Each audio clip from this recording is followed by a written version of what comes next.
As we continue with Chapter 8, we need to really understand how do we meet our water needs. People ask me that all the time, and we know that the adequate intake for water is 3.7 liters a day for men and 2.7 liters a day for women. But as we discussed previously, the amount of water you need each day varies depending on your activity level, the environmental temperature, the humidity.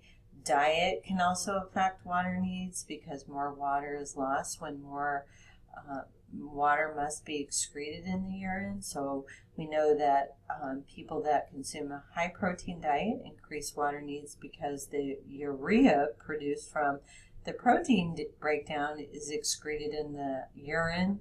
And we know that a very low calorie diet increases water needs because as body fat and body protein are broken down to fuel the body, ketones and urea are produced and must be excreted in the urine. We also know that a high salt diet increases water needs because eliminating the excess sodium in the urine increases water losses.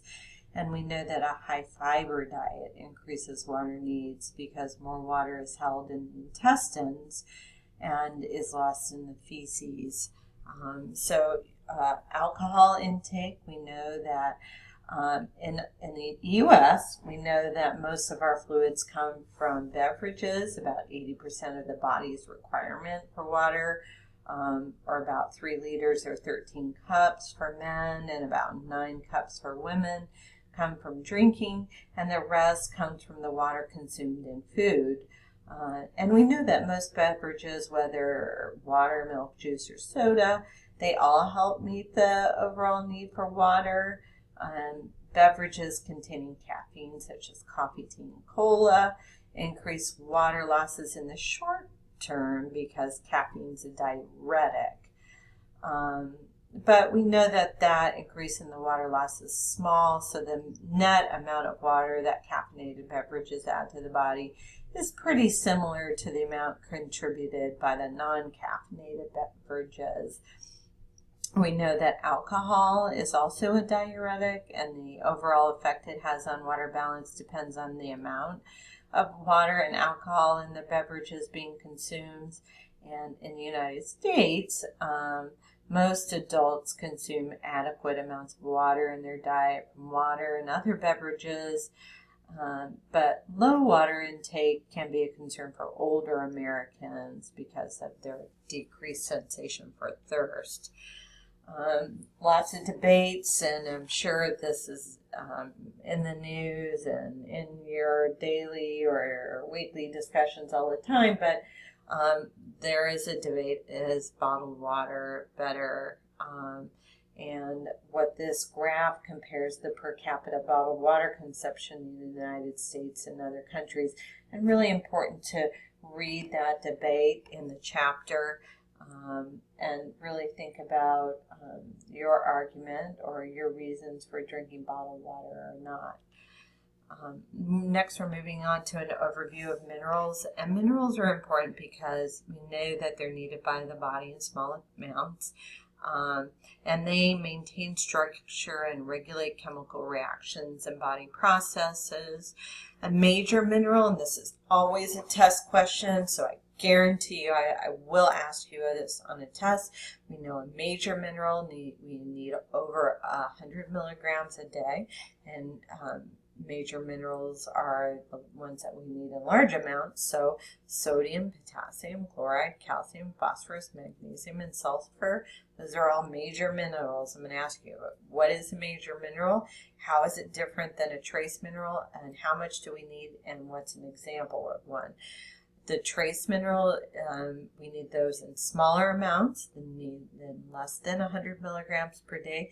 Those are things like iron, copper, zinc, selenium, iodine, chromium, fluoride, magnesium, molybdenum, and others. So here shows you a diagram of the differences in minerals, the major versus the trace minerals, and please know what the differences are and an example of each. So Let's talk about minerals in our food. So minerals in our diet come from both plant and animal sources, and some minerals are present as functioning components of a plant or an animal, and so that's why they're in our food in consistent amounts. For example, the iron content of beef is predictable because iron is part of the muscle protein that gives beef its red color.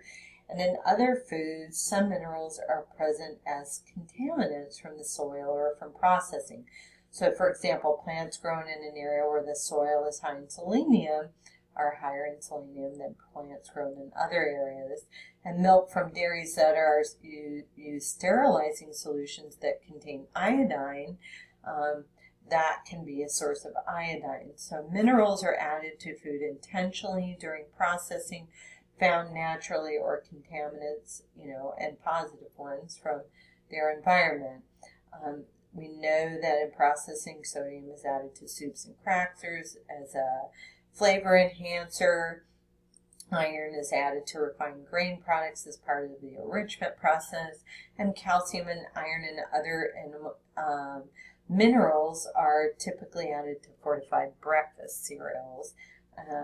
We know that we learned previously processing can remove minerals, remove nutrients from food. So we know that when vegetables are cooked or overcooked, the cells are broken down.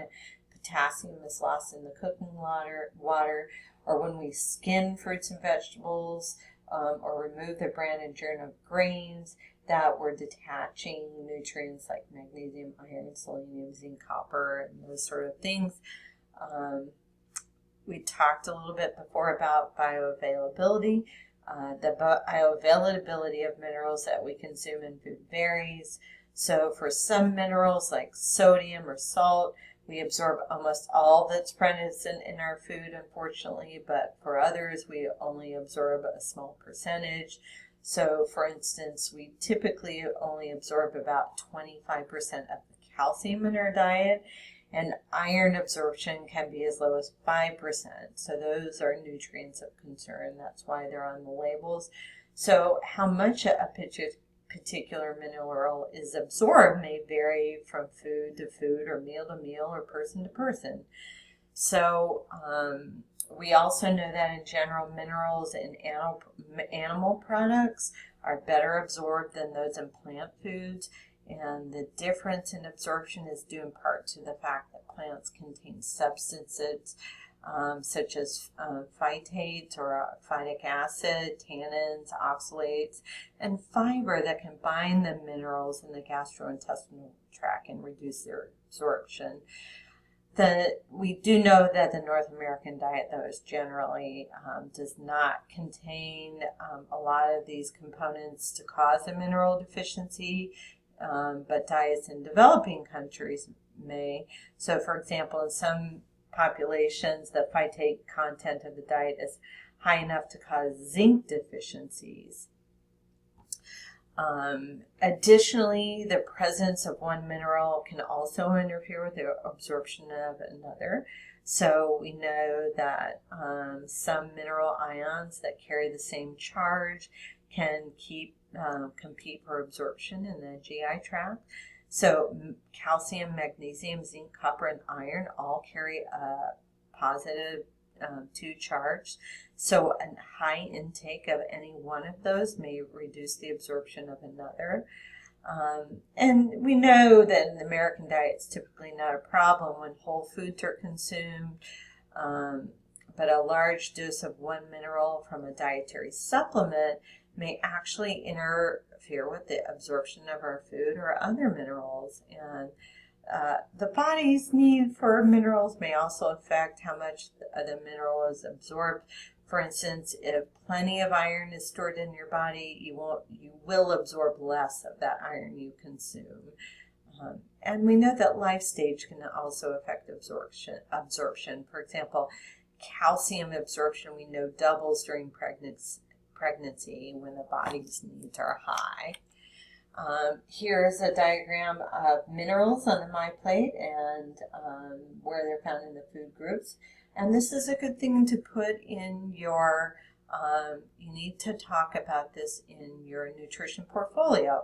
If you're low in zinc, what food group do you need to increase? If you're low in calcium, iron, any of these minerals, refer back to this and say, this is what I need to eat more of these food groups. So we know that eating a variety of foods, including fresh fruits, vegetables, nuts, legumes, whole grains, and cereals, milk, seafood, and lean meats, can maximize your diet's mineral content. You do not have to get them from supplements. Minerals can come from the food in your diet.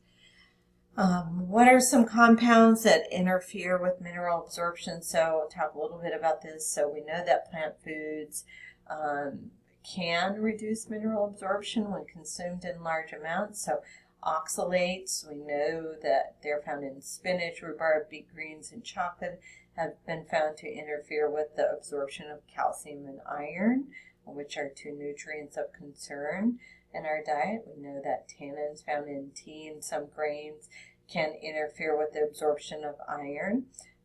And we know that phytates found in whole grains, bran, and soy products can bind calcium, zinc, iron, and magnesium. But we usually don't see this being a problem, so I want to really de-emphasize this. Unless you're low in a mineral and you're taking your doctor's asked you to increase it, they may ask you to avoid some of these foods while you're taking that nutrient. So what are the functions of minerals? They contribute to body structures, regulate body processes, regulate our blood pressure, water balance, energy, metabolism. They affect growth and development, and they're cofactors needed for enzyme activity. So we know, just like we talked about vitamins, we know that pollution, they all have unique functions. We're going to talk about them, but we see antioxidants can help us with pollution, red blood cells, growth and development, physical activity, energy, regulate fluid balance, and needed for the health of bones and teeth.